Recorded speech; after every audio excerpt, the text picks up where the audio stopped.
Madame, mademoiselle, monsieur, bonjour et bienvenue dans ce magazine où nous allons découvrir un peu plus en profondeur certains mots-clés du Nouveau Testament. Et pour en parler, je suis heureux d'accueillir le frère Jean-Michel Poffet.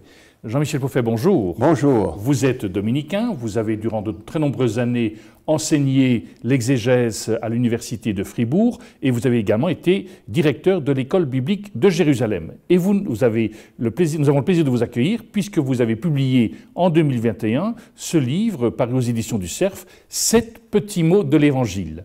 Alors peut-être d'abord, pourquoi est-ce que vous avez écrit un tel livre ?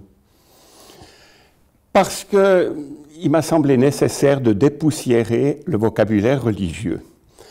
Et il y a de gros mots religieux importants, la croix, la grâce, mais il y a aussi des petits mots et qui interviennent dans notre prière, notamment comme Alléluia ou Amen.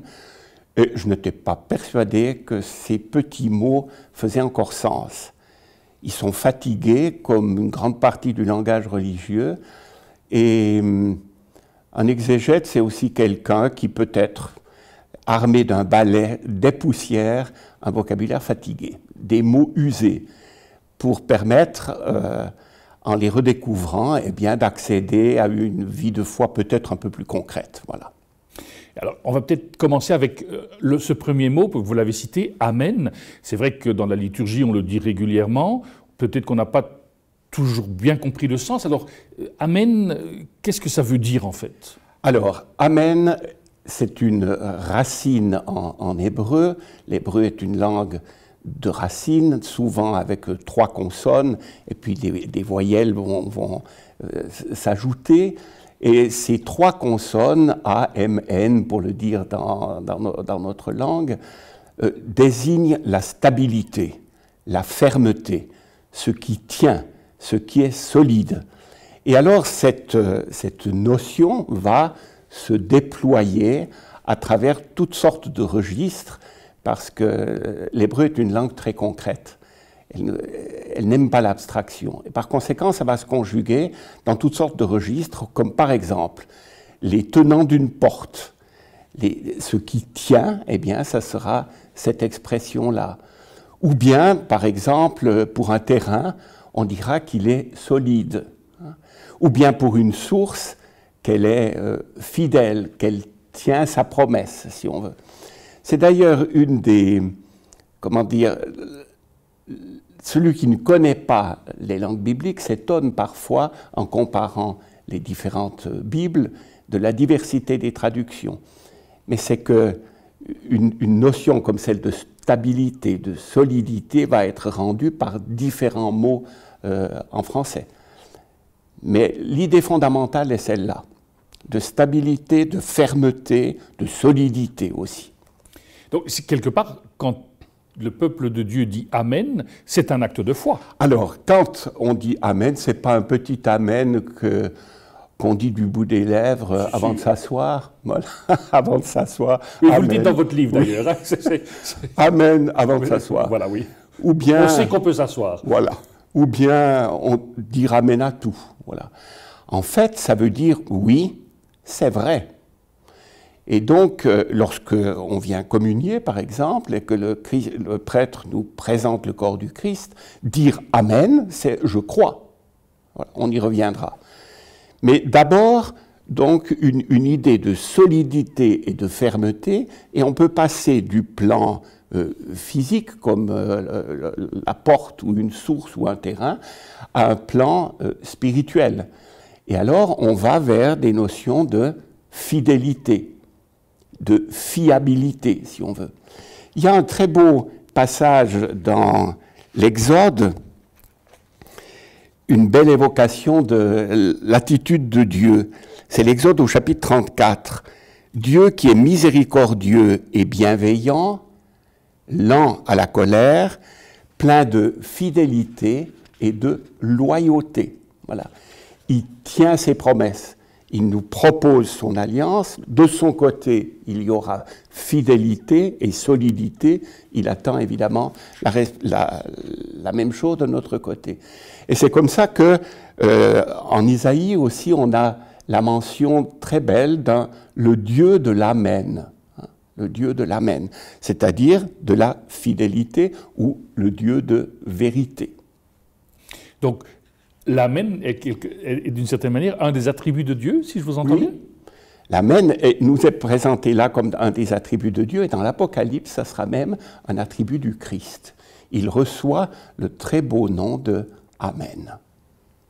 Et ça, on n'entend pas souvent, ça. Non, on n'entend pas souvent. On l'entend chez Paul lorsque Paul dit que le Fils de Dieu, le Christ Jésus, dans la 2e aux Corinthiens, il n'y a en lui que oui. Toutes les promesses de Dieu ont en effet leur oui en lui.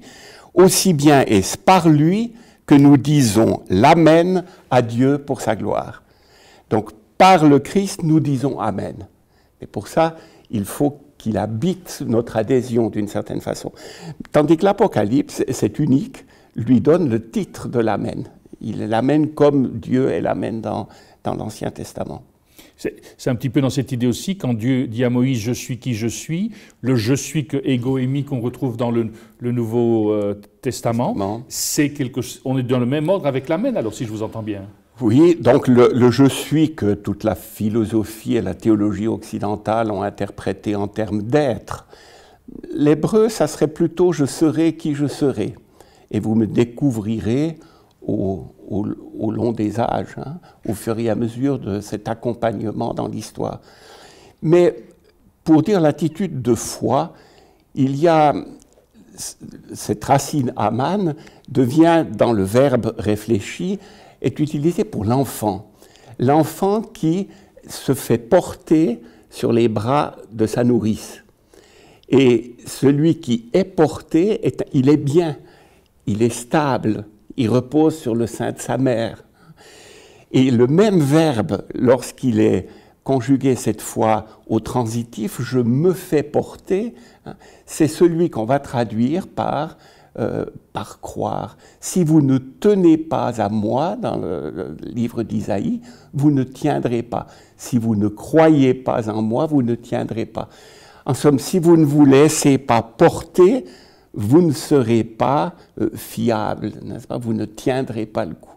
Et ce que je trouve très beau dans cette évocation, c'est qu'il y a comme une idée de tendresse, le petit qui trouve une partie de sa solidité, et c'est tellement vrai pour sa vie ensuite, hein, le petit tout contre sa mère, c'est là qu'il apprend la confiance, et en même temps la solidité de celui qui, peut-être on peut l'espérer, de plus en plus devenant adulte, devient un croyant en son Dieu. Il sait que Dieu est fidèle et qu'il peut s'appuyer sur lui. Si je vous comprends bien, quelque part c'est une invitation pour tous les croyants à, d'une certaine manière, accepter d'être portés par Dieu pour devenir autonomes. Tout à fait. Accepter d'être porté, se laisser porter et ensuite apprendre une stabilité. Alors dans les évangiles, on retrouve le « Amen » que parfois nos Bibles ne traduisent pas en vérité, mais gardent « Amen, je vous le dis ». Et dans l'évangile de Jean, alors c'est très particulier parce qu'il n'a que le double « Amen ». « Amen, Amen, je vous le dis ». Donc c'est d'autant plus solennel et ça signe chaque fois des paroles importantes qui appellent de notre part, écoute d'abord, obéissance et une obéissance pratique. Amen, Amen, je vous le dis. Ce petit mot, Amen, que l'on trouve dans les évangiles, comme on l'avait dit, et que l'on trouve aussi dans l'Ancien Testament, donc c'est vraiment une invitation et un acte de foi que nous sommes invités à chaque fois à redire lorsque nous prononçons ce mot. Tout à fait. Ça signe la solidité d'un héritage, d'une promesse, d'une rencontre, hein, la véracité d'une parole. Et puis, il intervient aussi dans le livre de l'Apocalypse.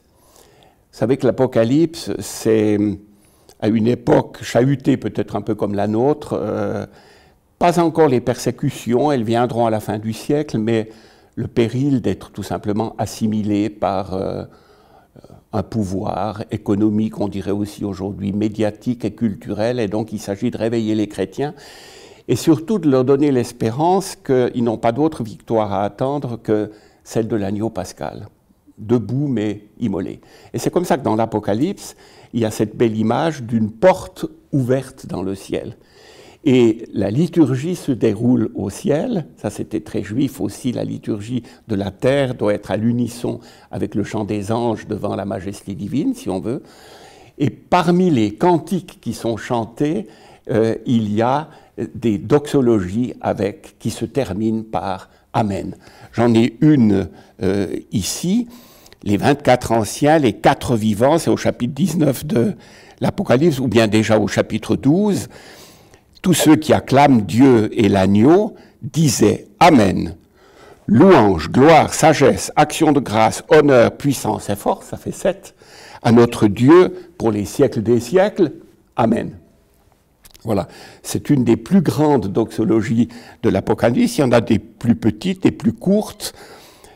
Au chapitre 19, les 24 anciens et les 4 vivants qui se prosternent adorent le Dieu qui siège sur le trône et disent Amen, Alléluia. Cette fois, il y a la double signature, d'une certaine façon. Eh bien, nous reviendrons sur cet Alléluia dans le cadre d'une autre émission. Jean-Michel Poffet, merci beaucoup de nous avoir éclairé sur ce verbe Amen, sur ce mot, pardon, Amen, nous invitant vraiment à ne pas seulement dire, on le dit juste avant de s'asseoir, mais vraiment comme un acte de foi. Nous arrivons déjà au terme de cette émission. Au nom de toute l'équipe qui l'a préparée, il ne me reste qu'à vous souhaiter une excellente journée. Je vous dis d'ores et déjà à très bientôt.